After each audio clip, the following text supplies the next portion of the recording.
బాబాయ్ అండ్ పిన్ని వీళ్ళతో బాండింగ్ పిల్లలకి చాలా స్పెషల్ గా ఉంటదేమో. నాకు పెళ్ళైనాకే అదైతే ఎక్స్పీరియన్స్ చేయగలిగాను. శివ అంటే సొంత బాబాయ్, ఆ బాండింగ్ ఉండటం కామనే, కానీ నాతో కూడా ఇంత మంచి అటాచ్మెంట్ ఉంటది, ఇంత మంచిగా కలిసిపోతాము. వాళ్ళ యొక్క లవ్ అండ్ ఎఫెక్షన్, ఆడతారు పాడతారు, they treat me like their friend. Karthik కి శివ అంటే చాలా ఇష్టం. కార్తిక్ అయితే మరి శివ ఏ షర్ట్స్ వేస్తే ఆ కలర్ షర్ట్ వేస్తాడు.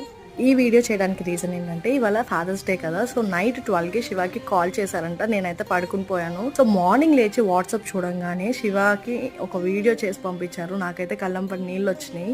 కొన్నిసార్లు అనిపిస్తుంది పెద్దవాళ్ళకన్నా పిల్లలే బాగా అర్థం చేసుకుంటారు మనల్ని అని. మీరే చూడండి. ప్రతి కథకి ఓ హీరో ఉంటాడు. తను ఎంత పెద్ద కష్టం దాటితే అంత గొప్పోడవుతాడు.